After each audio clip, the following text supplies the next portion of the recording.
kita tuh lebih sering banget ya disuguhin dengan konten-konten kucing yang lucu, yang selalu bikin ngakak ngeliat kelakuan absurdnya. Tapi gimana kalau ternyata ada sebuah fakta yang lebih mencengangkan yang emang sengaja banget ditutup-tutupin tentang industri fashion pakaian bulu yang dibayar pakai nyawa kucing-kucing lucu ini. Kita tuh nggak sadar loh kalau setidaknya ada 2 juta ekor kucing disembelih setiap tahunnya untuk memenuhi kebutuhan pasar, karena dengan modal kecil industri ini meraup banyak banget keuntungan. Ini tuh bukan sekedar teori konspirasi, melainkan beneran terjadi. Sebelum pembahasan kita akan melangkah lebih jauh lagi, lo harus paham dulu nih dasarnya. Kenapa sih butuh banget setidaknya 2 juta ekor kucing setiap tahunnya untuk dipasok dalam industri ini? Karena lo harus paham, untuk membuat satu potong pakaian jadi seperti ini, butuh setidaknya 2 ekor kucing plus bulu kelinci. Mantel ini butuh setidaknya 8 ekor kucing, dan mantel panjang ini butuh setidaknya 20 ekor kucing plus bulu rubah di bagian kerahnya. Tentunya hal paling realistis untuk memasok kucing sebanyak ini adalah dengan cara diternakan oleh para peternak yang berasal dari Tiongkok Utara dan Asia Tenggara. Alasan kenapa dipilih Tiongkok Utara sendiri itu bukan secara random, melainkan cuacanya dingin membuat kucing-kucing ini bulunya dinilai tumbuh lebih lebat dibandingkan di daerah lain. Kucing-kucing ini akan dimasukkan ke dalam sebuah kandang besi, ditumpuk jadi satu, dibiarkan kepanasan hingga kehujanan. Tidak ada perawatan kesehatan dasar, karena untuk kebutuhan dasar seperti makan dan minum sudah sangat jauh dari kata layak, dan ini memang sejalan dengan tujuan mereka yang ingin membuat kucing-kucing ini sakit sebelum nantinya akan disembelih di musim dingin. Lo juga mungkin penasaran kan, gimana caranya biar bulu-bulu kucing ini tuh nggak rusak pada saat proses pengulitan? Itu semua kan ada tekniknya yang sangat menyesatkan. Ada 2 metode yang para peternak anggap paling efektif untuk meminimalisir kerusakan bulu. Yang pertama, kucing-kucing ini akan ditenggelamkan secara hidup-hidup hingga kehabisan nafas ke dalam sebuah ember ataupun kolam. Atau yang kedua, kucing-kucing ini akan dilempar ke permukaan keras lalu digantung untuk dikuliti. Dari hasil investigasi Animal Justice Party dan Ethical Body Collective menemukan bahwa kebanyakan kucing pada saat proses pengulitan masih dalam keadaan sadar.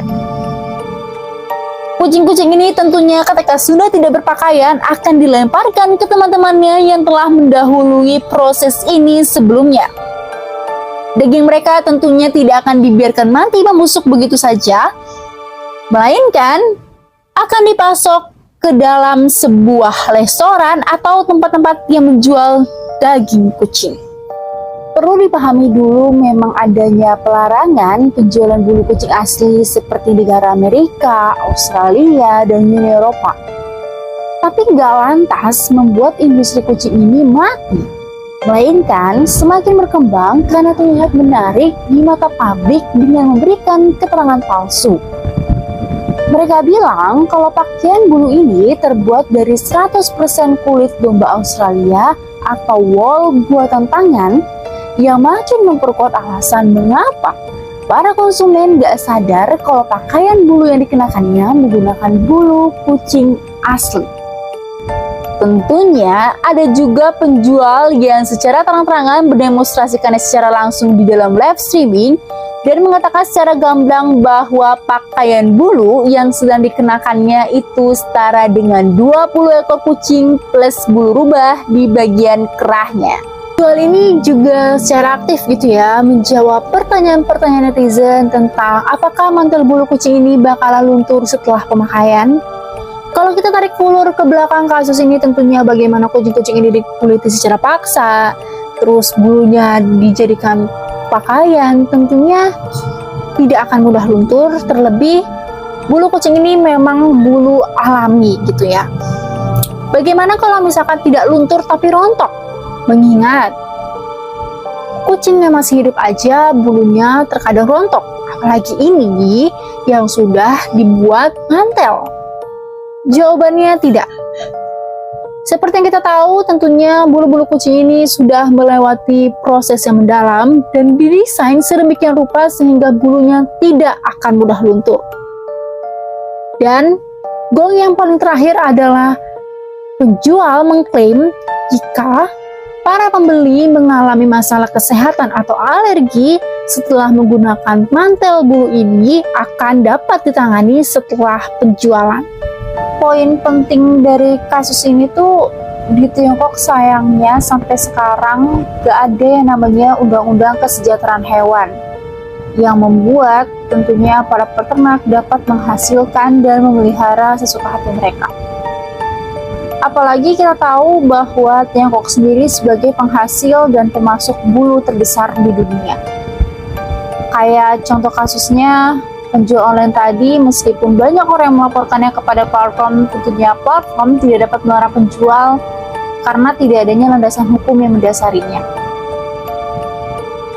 Hal yang paling bisa kita lakukan saat ini dan seterusnya adalah dengan secara sadar menolak industri fashion seperti ini, karena selama targetnya masih ada, hal ini tidak akan benar-benar berakhir.